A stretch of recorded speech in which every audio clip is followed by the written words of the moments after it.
Visakha steel plant నేపథ్యంలో నిన్న పార్లమెంట్లో కేంద్ర మంత్రి శ్రీనివాస్ వర్మ అయితే స్టీల్ ప్లాంట్ ప్రైవేటీకరణ చేస్తాం అన్న నేపథ్యంలో అయితే విశాఖ స్టీల్ ప్లాంట్ కార్మికులు కానీ విశాఖ వాసులు కానీ అయితే మండిపడుతున్నారు.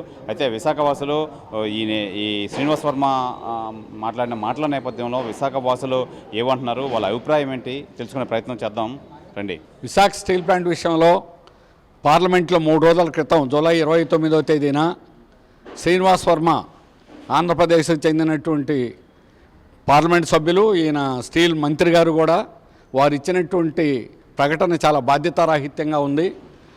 ఇప్పటి వరకు అన్ని స్టీల్ ప్లాంట్కి సొంత గన్లు ఉన్న విశాఖ స్టీల్ ప్లాంట్ గన్లు ఇవ్వాల. కనీసం కేంద్ర ప్రభుత్వ ఆధ్వర్యంలో ఉన్నటువంటి SAIL steel authority of India లిమిటెడ్తో విలీనం చేస్తారా లేదా అని చెప్పేసి అడిగిన దానికి అటువంటి ప్రసక్తే లేదు అని చెప్పారు. మరి ఎలా విశాఖ స్టీల్ ప్లాంట్ని కాపాడుతామని చెప్తున్నారు? అలాగే ముఖ్యమంత్రి గారు ప్రతి మీటింగ్లో చెబుతున్నారు, మేము కాపాడేసాం, అయిపోయింది, బ్రహ్మాండం అయిపోయిందని చెప్తున్నారు. సొంత గనులు ఇవ్వకుండా అట్లాగే సెయిల్లో విలీనం చేయకుండా ఏ రకంగా కాపాడతారో అడుగుతున్నాం. ఒక్క సంవత్సరానికి 18,000 కోట్లు రా మెటీరియల్కి అవుతుంది. దీనికి రిటర్న్స్ వస్తే కూడా అలాగే వస్తాయి, 40,000 కోట్లు వస్తాయి, 7.2 మిలియన్లు ఉత్పత్తి జరిగితే. అందుకని దీన్ని కాపాడుకోవాల్సిన బాధ్యత రాష్ట్ర ప్రభుత్వానికి ఉంది. ఎన్నికల ముందు చెప్పినటువంటి మాటకి ఈరోజు వమ్ము చేస్తున్నారు. ఏది నిజమో చెప్పండి, మీరు కాపాడారా లేదనేది చెప్పండి. మీరు విలీనం చేయకుండా సొంత గనులు ఇవ్వకపోతే ఎలా కాపాడతారని అడుగుతున్నాం. అందుకని ఇప్పటికైనా కూడా బాధ్యతగా రాష్ట్ర ప్రభుత్వం కేంద్ర ప్రభుత్వాన్ని ఒత్తిడి తీసుకురావాలి. అది చేయకుండా ప్రజలను మోసం చేసేదానికి, ప్రజలకి భ్రమ పెట్టేదానికి మేము కాపాడేశాం, మేము ఉద్ధరించాం అని చెప్పడం అనేటువంటిది పచ్చ మోసం. ఎప్పటికైనా కూడా నిజం చెప్పండి. రాష్ట్ర ప్రజానీకాన్ని మోసం చేయొద్దు, ప్రజానీకానికి వాస్తవాలు చెప్పండి. అందుకని విశాఖ స్టీల్ లాంటి భారీ పరిశ్రమని కాపాడడానికి మీకు బాధ్యత ఉందా లేదా? మీరు ఎన్నికల ముందు చెప్పినటువంటి మాట నిలబెట్టుకుంటారా లేదా? ఇప్పటికైనా నిజాయితీగా మాట్లాడాలని చెప్పేసి కోరుతున్నాను. ఆయన వ్యక్తిగతంగా మా అందరికి కావాల్సిన స్నేహితుడే, మంచి ఆయన. కానీ ఒక మంత్రిగా, కేంద్ర మంత్రిగా నిన్న రాజ్యసభలో చేసిన ప్రకటన ఈ కేంద్ర ప్రభుత్వం తాలూకు కుట్రని మరోసారి బహిర్గతం చేసింది. కేంద్రంలో ఉన్నటువంటి ఎన్డీఏ ప్రభుత్వం మొట్టమొదటి నుంచి కూడా వ్యాపారస్తుల పక్షాన ఉన్నటువంటి పార్టీ. ప్రభుత్వ రంగ సంస్థను కాపాడుతామని చెప్పే జయం వారికి ఏమాత్రం కోశానా లేదు. అందులో భాగంగానే విశాఖపట్నం స్టీల్ ప్లాంట్ ప్రాణత్యాగాల ఫలితంగా, భావోద్వేగాల ఫలితంగా ఎంతోమంది రైతులు తమ ఇల్లు భూములు త్యాగ ఫలితంగా ఆవిర్భవించింది. అటువంటి స్టీల్ ప్లాంట్ని దానికి కావాల్సిన మైన్స్ ఇవ్వకుండా, దానికి కావాల్సిన సహకారం ఇవ్వకుండా ఈ ప్రైవేటీకరణ చేస్తా అని చెప్పి 2021 జనవరి 27న నిర్ణయం తీసుకున్నారు. ఆ నిర్ణయాన్ని ఇంతవరకు కొనసాగిస్తున్నారు. ప్రతి వాడి మెడ మీద కత్తిలాగా ఉంచారు. తెలుగు వారి ఆత్మగౌరవాన్ని దెబ్బకొట్టే విధంగా, తెలుగు ప్రజలు గొంతుకొచ్చే విధంగా మరోసారి స్పష్టంగా నిన్న చెప్పడం జరిగింది. దీన్ని 100% 100% డిస్ఇన్వెస్ట్మెంట్ అని చెప్పేటువంటి ప్రక్రియ ఏమాత్రం కూడా మంచిది కాదు. అది బాధ్యతారహితంగా ఇచ్చిన స్టేట్మెంట్. దాన్ని వెనక్కి తీసుకోవాలి. దీన్ని ప్రభుత్వ రంగంలో కొనసాగిస్తామని చెప్పాలి. ఇందువల్లంటే ప్యాకేజ్ అనేది ప్రకటించారు, ప్యాకేజ్ ఆహ్వానించాం. ఇప్పటికీ మంచిదే. అది ఇనీషియల్గా 5,000 కోట్లు పెట్టారు, 11,140 కోట్లు బ్రహ్మాండంగా ప్యాకేజ్ ఇచ్చారు. కానీ ఆ ప్యాకేజ్ దేనికి ఉపయోగపడేటట్టు ఉండాలి, ఆ రా మెటీరియల్కో లేదా ఇంకో దానికి ఉపయోగపడేటట్టు ఉండాలి. కానీ ఉన్నటువంటి ప్యాకేజ్ ఇచ్చినటువంటి వారికి అధికారులు, ఇటు యాజమాన్యం కానీ, కొద్దిమంది కేంద్రంలో ఉన్నటువంటి ఐఏఎస్ అధికారులు కానీ, ఇటు ప్రభుత్వాధినేతలకి, ప్రభుత్వంలో ఉన్నటువంటి పెద్దలకు, ప్రజాప్రతినిధులు కూడా తప్పుడు సమాచారాలు ఇచ్చి ఉన్నటువంటి కార్మిక వర్గాన్ని తొలగించడం అనేది చాలా బాధాకరం. వారందరినీ కూడా తీసుకోవాలి. ఏదేమైనా 100% సెంట్రల్ గవర్నమెంట్ కంట్రోల్లో ఉంది. రాష్ట్ర ప్రభుత్వం కూడా వాళ్ళు ఒత్తిడి తీసుకురావాలి. రాష్ట్ర ప్రభుత్వం చెప్తుంది ఎట్టి పరిస్థితుల్లో ప్రైవేటీకరణ లేదనేది. ప్రైవేటీకరణ లేదంటే వాళ్ళకి మీరు లేదంటున్నారు, ఆయన ఉన్నదంటున్నాడు. ఎట్లా ఇది? దీన్ని ఏ విధంగా దీన్ని తీసుకెళ్తారు?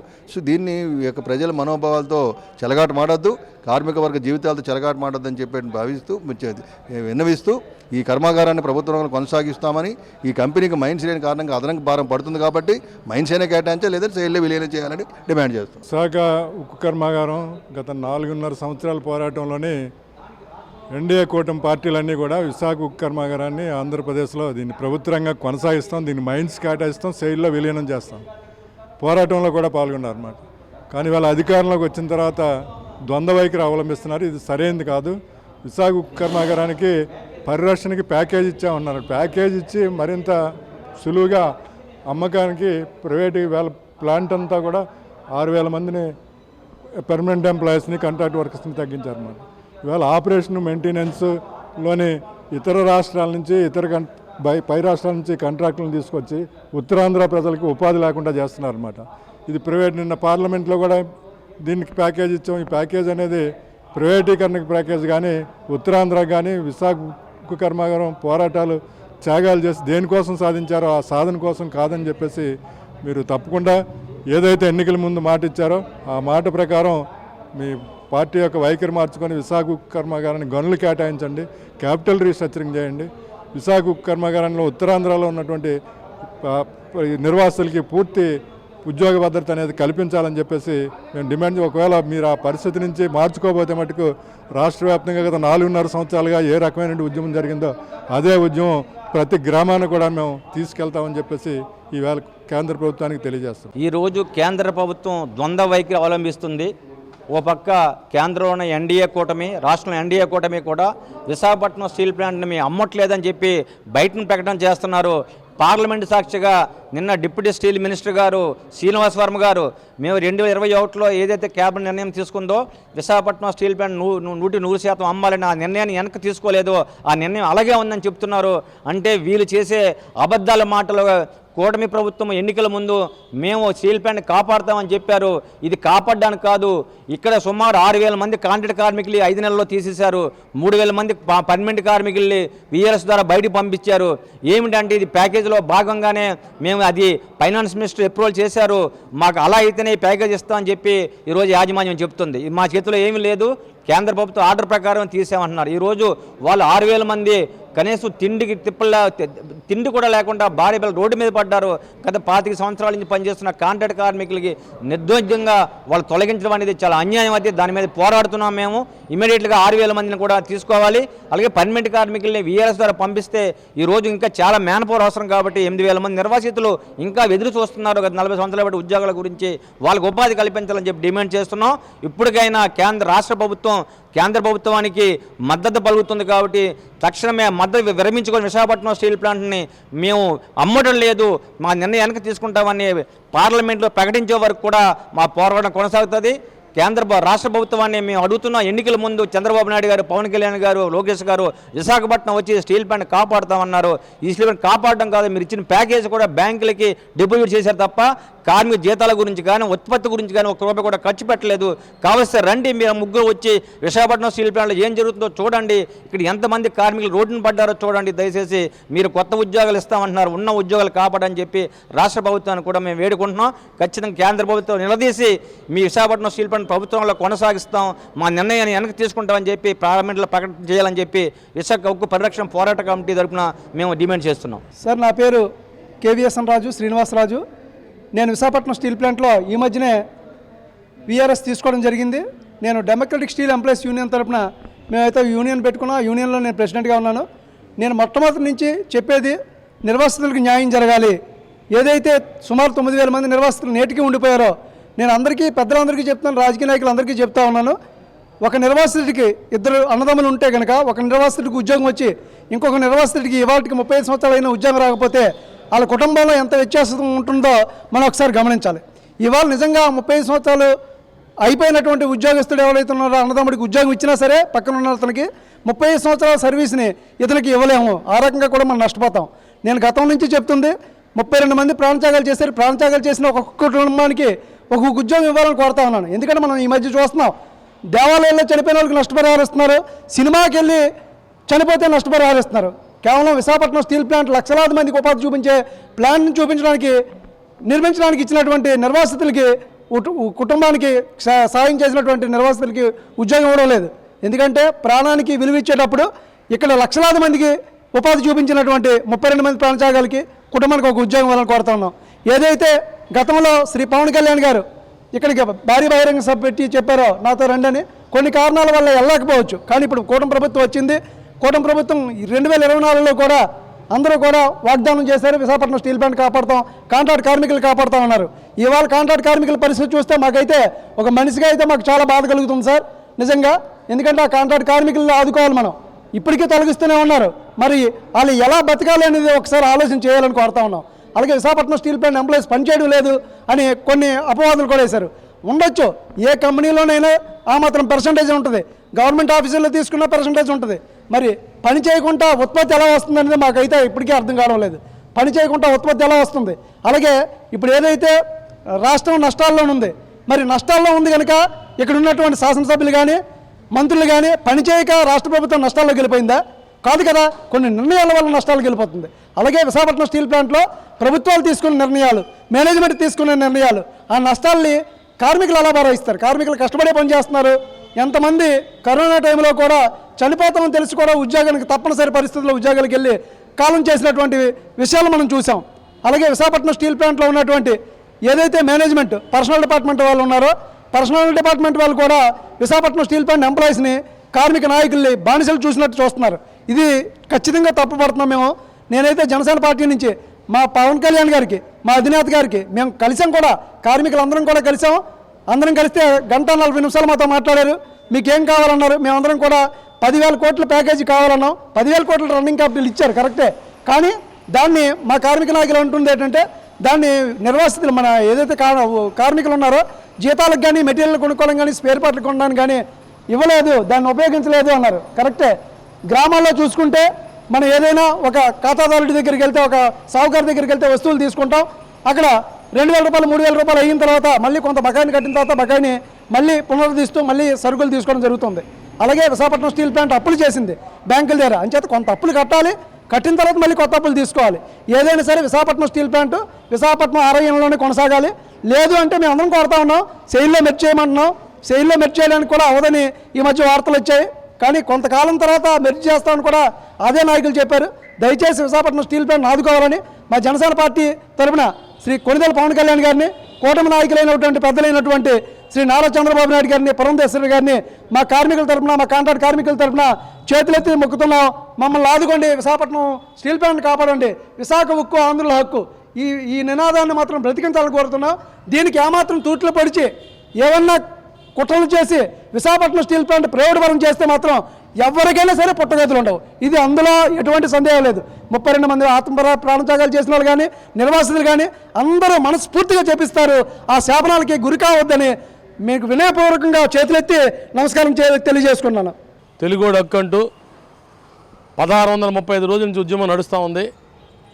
ఈ నేపథ్యంలో కేంద్ర ప్రభుత్వం 11,440 కోట్ల రూపాయలు రిలీజ్ చేశారని చెబుతూ దానిలో మొత్తం డబ్బులు ఇవ్వకుండా కొంత ఇచ్చిన డబ్బులు కూడా జిఎస్టీకి విఆర్ఎస్కి ఖర్చు పెట్టి 1,100 ఎంప్లాయీస్ని బయటికి పంపించేసి 5,200 మంది కాంట్రాక్ట్ కార్మికులు తొలగించేశారు. తద్వారా కాంట్రాక్ట్ కార్మికుడు ఆత్మహత్య చేసుకున్నాడు. ఈ నేపథ్యంలో Visakhapatnam steel plant raw material కొనడం కోసం కానీ, సంవత్సర కాలం నుంచి ఉద్యోగులు లేని జీతాలు ఇవ్వడం కోసం కానీ, మెషినరీ రిపేర్ చేయడం కోసం కానీ ఈ ఫండ్స్ ఏమీ ఖర్చు పెట్టలేదు.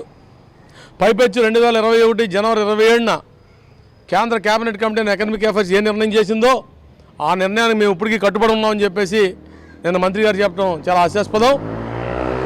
మంత్రి గారు ఈ రాష్ట్రం నుంచి ప్రత్యేకించి తెలుగు ప్రజల నుంచి స్టీల్ సహాయ మంత్రిగా వెళ్ళి ఆయన అలాంటి ప్రకటన చేస్తారని మేము ఊహించలేదు.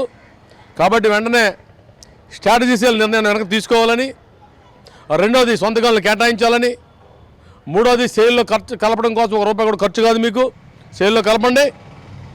తద్వారా భారతదేశంలో ప్రభుత్వ రంగ పరిశ్రమ ఓ జైంట్ స్టీల్ సెక్టర్ అవుతుంది. తద్వారా వేలాది మందికి ఉద్యోగాలు వస్తాయి, వేలాది కోట్ల రూపాయల లాభాలు వస్తాయి, స్టీల్ చౌకగా మార్కెట్లో దొరుకుతుంది.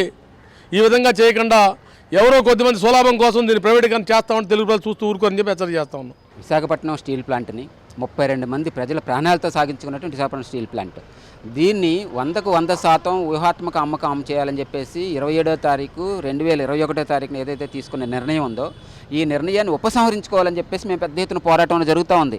ఆంధ్ర ప్రజానీకం అంతా కూడా విశాఖకు ఆంధ్రులకు పోరాటం చేసింది ఎందుకంటే దీన్ని అమ్మకూడదని చెప్పేసి. కానీ అమ్మే నిర్ణయాన్ని ఉపసంహరించుకోకుండా 11,400 కోట్లు ఇచ్చాం, అంత ఇచ్చాం, ఇంత ఇచ్చాం, లాభాల్లోకి తీసుకొస్తామని చెప్పడం అన్నది దుర్మార్గమైన చర్య.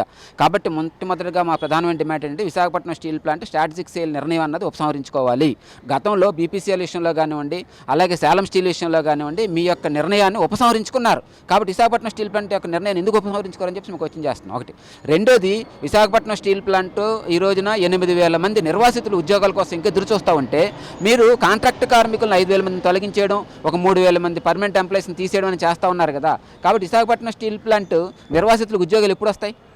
కాంట్రాక్ట్ కార్మికులుగా బతుకున్న నిర్వాసితుల యొక్క పరిస్థితి ఏంటి? ఆర్ కార్డులో ఉన్నటువంటి వాళ్ళకి కనీసం కాంట్రాక్ట్ ఉద్యోగాలు కూడా ఇవ్వరా? కాంట్రాక్ట్ ఉద్యోగాలు తీసేసి మళ్ళీ కొత్త కార్మికులు ఎందుకు పెట్టుకుంటున్నారు? కాబట్టి ఇవన్నీ కూడా ఈ సమాధానం లేనటువంటి ప్రశ్నలుగా మిగిలిపోతూ ఉన్నాయి. రెండోది, ఈరోజు విశాఖపట్నం స్టీల్ ప్లాంట్కి సొంత గనులు కేటాయించాలని చెప్పేసి 3 దశాబ్దాలుగా మేము పోరాడుతూ ఉంటే మన రాష్ట్రంలో ఉన్నటువంటి నెల్లూరు జిల్లాలో ఉన్నటువంటి ఐరన్ ఓర్ గన్లు అన్నవి ఈరోజు మీరు జిందాల్ స్టీల్ ప్లాంట్కి ఇచ్చారు. అదేవిధంగా ప్రకాశం జిల్లాలో ఉన్నటువంటి మైన్స్ని ఏమో మెటల్ స్టీల్ ప్లాంట్కి ఇచ్చేస్తామంటున్నారు. కడప స్టీల్ ప్లాంట్ కడతామంటున్నారు, కడప స్టీల్ ప్లాంట్కి మైన్స్ ఇస్తామంటున్నారు. కానీ విశాఖ స్టీల్ ప్లాంట్ ఆంధ్రలో ఆత్మగౌరవానికి ప్రతీకగా ఉన్నటువంటి విశాఖపట్నం స్టీల్ ప్లాంట్కి మైన్స్ ఇచ్చే పరిస్థితిని మీరు చూడడం లేదు. అలాగే సెయిల్లో కలుపుతామని చెప్పేసి అన్నది అది చేయడం లేదు. కాబట్టి స్టీల్ ప్లాంట్ సెయిల్లో కలపరు, మైన్స్ ఎవరు, డబ్బులు ఇచ్చేసి రేపొద్దున విశాఖపట్నం స్టీల్ ప్రైవేటైజ్ చేస్తాం అంటున్నారు. ఇది దుర్మార్గమైన చర్య. విశాఖపట్నం స్టీల్ ప్లాంట్ స్టాటిస్టిక్స్ విరమించుకునేంత వరకు పోరాటం కొనసాగుతుంది. అంటే కేంద్ర ప్రభుత్వం ఇప్పటికీ కూడా ప్రైవేటీకరణ చేస్తామనే నిర్ణయంతో ఉంది. ఇవాళ చెప్పింది కాదు, 2021 జనవరి 27వ తారీఖున ఎకనామిక్స్ అఫైర్స్ క్యాబినెట్ కమిటీ క్లియర్గా మెన్షన్ చేసింది 100% డిజిన్వెస్ట్మెంట్ చేస్తాం విశాఖపట్నం స్టీల్ ప్లాంట్లోని. ఆ రోజు నుంచి కూడా ప్రైవేటీకరణ విషయం విశాఖపట్నం స్టీల్ ప్లాంట్ మెడ మీద కత్తిలాగా ఉంది. దాన్ని రాష్ట్ర ప్రభుత్వం ఎదుర్కోవాలి. అంత స్పష్టంగా కేంద్రం చెప్తున్నప్పటికీ కూడా, పార్లమెంటు సాక్షిగా చెప్తున్నప్పటికీ కూడా ఇంకా ఇది ప్రైవేటీకరణ కాదు అది అని ప్రజల్ని మోసగిస్తున్నారు ఇక్కడ ఉన్న నాయకులు, లేకపోతే రాష్ట్ర ప్రభుత్వంలో ఉండే పెద్దలు అందరూ కూడా మోసం చేస్తున్నారు. విశాఖపట్నం స్టీల్ ప్లాంట్ ఎంతో కష్టపడి సంపాదించుకున్న ప్లాంట్, దాన్ని ప్రైవేటీకరణ చేయడం అంటే చాలా అన్యాయం, చాలా అన్యాయం. ఇక్కడ ఏంటంటే దురదృష్టవశాత్తు విశాఖపట్నంలో ఉన్న పెద్ద నాయకులు ఎవరు కూడా, కూటమి నాయకులు, తెలుగుదేశం పార్టీ నాయకులు కానీ, జనసేన నాయకులు కానీ దీని గురించి మాట్లాడకపోవడం చాలా, ఎందుకంటే చరిత్ర మాత్రం క్షమించదు ఎవరిని కూడా. ఇంత స్పష్టంగా ఆయన పార్లమెంట్లో ఇది ప్రైవేటీకరణ విషయం మేము వెనక్కి తీసుకోలేదు, దీన్ని శైలిలో కూడా గడపట్లేదు, భూములతో సహా అమ్మేస్తాము అని క్లియర్గా చెప్తుంటే ఇప్పటికీ ఇంకా కూడా ప్రైవేటీకరణ కాదు అని అనడం చాలా తప్పుడు విధానం. అది తప్పు, అంటే ప్రజలు మోసం చేయడం అని నా ఉద్దేశం. తెలుగులో ఫాస్టెస్ట్ న్యూస్ యాప్ ఇప్పుడు కొత్త అవతారంలో 5 సెకండ్లోనే పూర్తి వార్తా సమాచారం మీ చేతిలో. సోషల్ మీడియా ట్రెండ్స్ మీ కళ్ళ ముందుకే live TV and voice search ఆప్షన్స్తో ఇప్పుడే డౌన్లోడ్ చేయండి. యాప్ లింక్ డిస్క్రిప్షన్లో ఉంది.